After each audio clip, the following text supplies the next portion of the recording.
চলো বই মেলা। এগুলো কি টিকিট?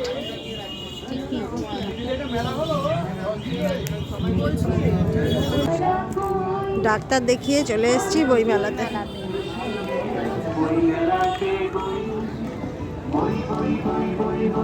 বই মেলাতে সুন্দর সুন্দর জিনিস, সকল বয়সীর লোকেদের এখানে আগমন হয়।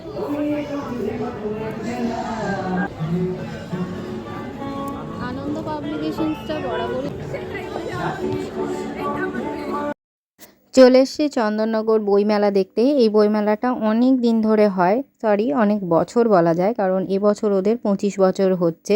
তো প্রত্যেক বছরই আমি বইমেলাতে আসি, আর বিভিন্ন রকমের সাংস্কৃতিক অনুষ্ঠানও হয়। আর বই বলতে আমার খুব ভালো লাগে ডিটেকটিভ বই পড়তে, তো সেগুলোই একটু ঘেটে নেড়ে দেখছিলাম। সঙ্গে ছোটদের অনেক বই এসছে। আর চলুন প্রথমেই যাই একটু পুরনো বইয়ের স্টলে। এখানের বইগুলো এত ভালো লাগে, আর পুরনো বইয়ের একটা আলাদা গন্ধও রয়েছে। তো সেগুলো দেখছিলাম একটু ঘেটে নেড়ে। তো কিছু কিছু বই সেখানে দাঁড়িয়েই একটু পড়ে নেওয়ার মতো করেই পড়ে নিলাম, অল্প অল্প করে আর কি। আর সব স্টলেই ঘুরে নিচ্ছিলাম। স্টলগুলো বেশ বড় বড়, অনেক স্টল এখানে একসাথে বসেছে। আর কোন বই ছেড়ে যে কোন বই নেব সেটাই বোঝা মুশকিল। চলুন অন্যান্য স্টলগুলো এবার ঘুরে দেখি। এই যে এখানে চৈতালি কয়েকটা বই দেখতে শুরু করেছে।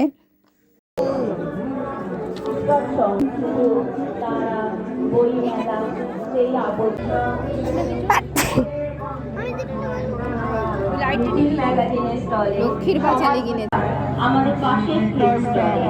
এটা শুরু হয়েছে 24শে ডিসেম্বর থেকে। এখানে একজন বাউল গান গাওয়ার জন্য দাঁড়িয়েছে, তো খুব সুন্দর লাগছিল, শুনতেও খুব ভালো লাগছিল। তবে বেশিক্ষণ গানটা তো আমি দিতে পারছি না। তো এই দেখুন উনি নেচে নেচে খুব সুন্দর গান গাইছিলেন। বই দেখতে দেখতে এবার চলে এলাম কতগুলো জুয়েলারি স্টল বসেছে সেগুলোতে। তো জুয়েলারি স্টলগুলো খুব ভালো লাগছে। আর ছোট বাচ্চাদের যে বইয়ের স্টল সেগুলো ভীষণ কালারফুল। অবশ্য আমরা যখন এসেছিলাম তখন বিকেলবেলা ছিল, এখন একটু সন্ধে হচ্ছে। আর প্রচণ্ড ঠান্ডা লাগছে, তবে বেশিক্ষণ মনে হচ্ছে আজকে থাকতে পারবো না, মানে মাথাতে প্রচণ্ড হিমও পড়ছে। চলুন প্রত্যেকটা স্টলই একটু একটু করে ঘুরে দেখে নিলাম। আর এই জায়গাটায় ওদের অনুষ্ঠানটা হয়। তো এখানে দেখুন মাথাটা একদম ছাওয়া নেই, তো বেশিক্ষণ এখানে দাঁড়াবো না, চলে যাব। নাচ গান নানান রকম অনুষ্ঠান এখানে হয়, সবাই বসেও আছে, সংবর্ধনা দেওয়া হচ্ছে, খুব সুন্দর। চলুন এবার আমরা অন্য দিকটা একটু ঘুরে দেখি। আমরা গর্বিত, আমরা আনন্দিত এবং সবার কাছ থেকে চেয়ে নিতে মঞ্চ প্রস্তুত সময় চেয়ে নিচ্ছি। চকলেটের শিল্পীদের মধ্যে মঞ্চে অবদান জানাচ্ছি। এই যে রিমা যেরকম কিনেছে। আজকে আমাদের সাংস্কৃতিক অনুষ্ঠান। সম্মানীয় সদস্য আমাদের সাথে থাকবেন। ঘুরতে ঘুরতে চলে এলাম যেখানে ছবি রাখা আছে সেই জায়গায়। ছবিগুলো যে কি অসাধারণ কি বলবো। তো বইমেলা ঘুরে কিন্তু খুব আনন্দ হলো। টাটা।